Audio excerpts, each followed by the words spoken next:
السلام علیکم ناظرین۔ 21 اگست سن 1986 کو سینٹرل افریقہ کی ایک کنٹری کیمرون کی ایک جھیل میں چھوٹا سا دھماکہ ہوتا ہے، جس دھماکے سے ایک بڑی مقدار میں کاربن ڈائی آکسائڈ ریلیز ہوتی ہے، اور اسی کاربن ڈائی آکسائڈ سے 1700 سے زائد لوگ اور 3500 سے زائد مویشی اپنی جان گنوا دیتے ہیں، اور جو لوگ بچ جاتے ہیں وہ بہت سی بیماریوں کا شکار ہو جاتے ہیں۔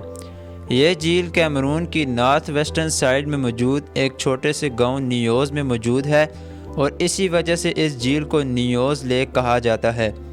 21 اگست 1986 کو اس جھیل سے تقریباً 16 لاکھ ٹن کاربن ڈائی آکسائڈ ریلیز ہوتی ہے، اور بہت تیزی سے گاؤں اور ارد گرد کے علاقوں کی طرف ابھرتی ہے،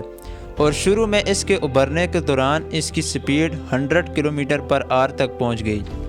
یہ کاربن ڈائی آکسائڈ 25 کلومیٹر سے زائد رقبے پر پھیل گئی، اور اس گیس کی وجہ سے لوگوں کا دم گھٹنے لگا اور بہت سے لوگ وہیں پر بے ہوش ہو گئے۔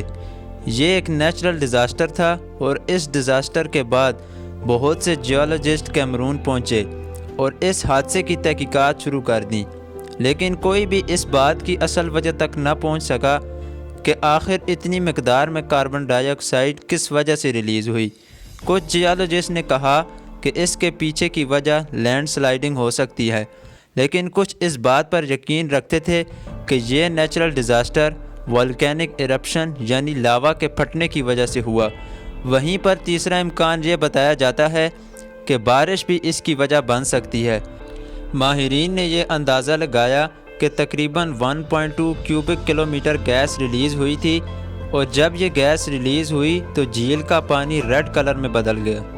جھیل میں پانی کا لیول 1 میٹر تک گر گیا، اور جتنے بھی درخت جھیل کے پاس موجود تھے وہ سارے درخت بھی گر گئے۔ سائنٹسٹ نے بتایا ہے کہ جھیل کی سطح پر پانی اور جاگ کا 100 میٹر کا ایک کالم بن گیا تھا،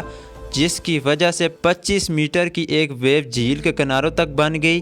اب چونکہ کاربن ڈائی آکسائڈ ہوا سے 1.5 گنا زیادہ ڈینس تھی، یعنی اس میں دھندلا پن زیادہ تھا،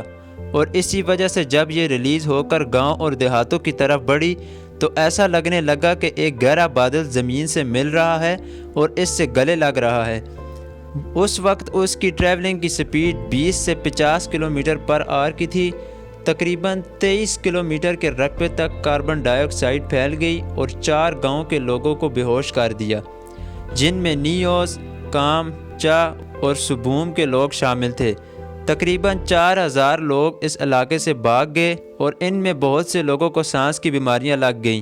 اور اس میں فالج کا مرض بھی شامل تھا۔ ماہرین نے ریسرچ کے بعد بتایا ہے کہ ممکنہ طور پر والکینو سے نکلنے والی گیسز کاربن ڈائی آکسائڈ کے ساتھ ریلیز ہوئی ہوں گی، کیونکہ جو لوگ بچ گئے تھے انہوں نے بتایا کہ اس حادثے کے دوران ان کو بارود اور سڑے ہوئے انڈوں کی بدبو آ رہی تھی،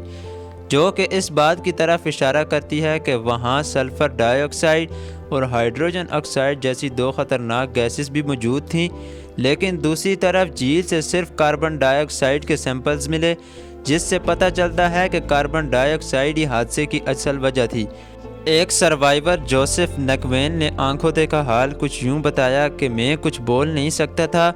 میں گھبرا گیا، میں اپنے ہونٹ بھی نہیں ہلا سکتا تھا، اور تب ہی مجھے ایک عجیب سی سمیل آئی۔ میں اپنے بیڈ سے ٹکرایا اور گر گیا، اور 1 دن تک وہیں پڑا رہا۔ شام کے وقت 4:30 بجے جب اپنی بیٹی کے پاس گیا تو وہ مر چکی تھی، لیکن مجھے لگا کہ وہ سو رہی ہے۔ میں اپنے پڑوس میں گیا، لیکن وہاں پر سب پہلے ہی مر چکے تھے۔ اس تباہی کو دیکھتے ہوئے بچے ہوئے لوگوں کو مین ہاسپٹل میں ٹریٹمنٹ دیا گیا۔ بہت سے متاثرین سے اس بات کا اندازہ لگایا گیا کہ زیادہ تر سروائیور سلفر بیسڈ گیسز کی وجہ سے بیماریوں میں مبتلا ہوئے، جس کی وجہ سے ان کی آنکھوں اور ناک میں جلن ہوتی تھی اور وہ بہت زیادہ کھانستے تھے۔ یہ حادثہ اس بات پر بہت زیادہ مطالعے کا باعث بنا کہ دوبارہ ایسا ہونے سے کیسے روکا جائے، اور اسی مطالعے کے نتیجے میں جھیل میں ڈی گیسنگ سسٹم لگایا گیا،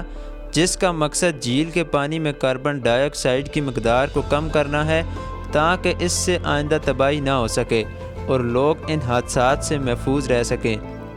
اگر ویڈیو سے کچھ بھی نیا سیکھنے کو ملا تو چینل کو سبسکرائب اور ویڈیو کو لائک ضرور کر کے جانا۔